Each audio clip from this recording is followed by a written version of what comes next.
For most artists, a studio is so much more than a place to work. It's more like a second home and place of inspiration.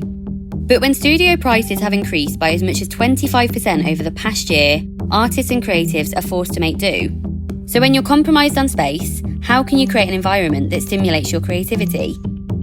I'm Roisin Forbes, an interior expert, and over the past month, I've been working with Lee Chambers, a psychologist specialising in home environments. Together, we will be working with people to discover their true personalities and how to make them feel a stronger sense of belonging in their homes. This is Laura. She runs a sustainable fashion business upcycling clothes, taking old garments and turning them into something new.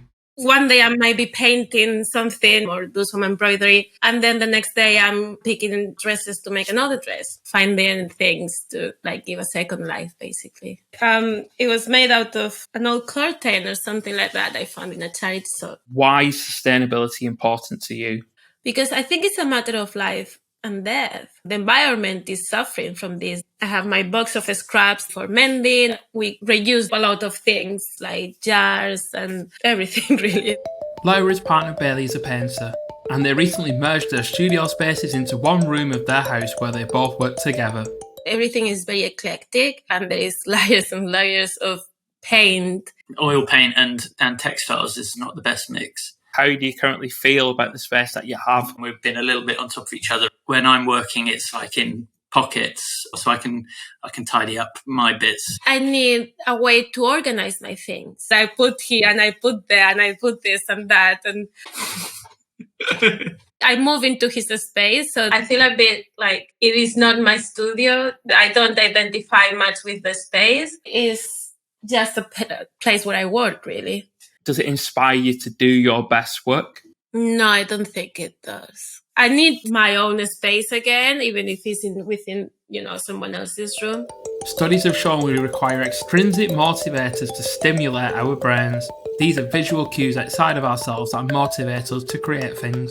So Roisin, having spoke to Laura, she is quite, messy by nature. She's not got everything to hand, but also she's got none of her own creative expression in the space, and it doesn't feel like her workplace at the minute. Yeah, there's so much clutter in this space. She hasn't really got room to breathe at the moment. We need to make it work more for her, but reflect both of them at the same time and make it feel like a shared space where they both do their best work. A space that works for both of them and expresses that sustainability that's such a passion.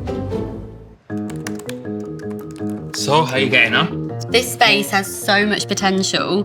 We need to make a studio where they can both express their identities. We should divide up the room so they have space to work freely and have a place to show off their creative work.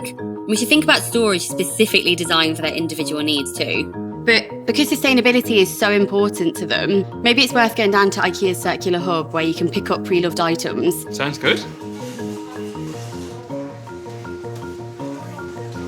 So instead of buying a brand new desk, why don't we work with something like this? And then we can make this really personalised workspace for her. Hello! Do you want to come in? Yeah, definitely, let's do it. I'm very excited to see what you came up with. We've made this desk out of a kitchen worktop and storage units from IKEA's circular hub. The desk is much longer, which allows you to cut your fabrics and to sew everything all in one place. It's amazing. I haven't had a workspace this big in a long time. Laura likes to have everything to hand, so I thought this scored pegboard would be really helpful. And it can also be used as a beautiful mood board in wall. We've placed these scored pegboards on the wall. They're completely flexible, so if you want to change them in the future, you can do. Having everything at hand, it's a game changer. I thought we could turn these alcoves into storage areas. We've used your alcoves to create these separate spaces for your creativity. In this one, we've got the extendable muled clothes rail, which hangs all your fabrics. And then on the other side, we've got this space then for Bailey. We've upcycled these curtains, which means that you can just put work to bed at the end of the day. It's amazing. Just close it and you separate the two walls. We could use this step stool. This Peugeot step stool's got this added personal touch because it's been painted by Bailey. We know we need to reflect Bailey's identity too. So we've got these Mosslander picture ledges from IKEA's circular hub. I love the idea that they have a second life now. These hooks could come in handy. So you've obviously got a strong creative identity, Laura, but it's currently mixed with Bailey's in this space. So we thought adding these vintage coat hooks would help to show off your finished garments. They're a mixture of reclaimed doorknobs and IKEA hooks. It really brings the space together, having my stuff up on the walls as well as Bailey's. A week later, how have those solutions made you feel about your space? I feel really happy.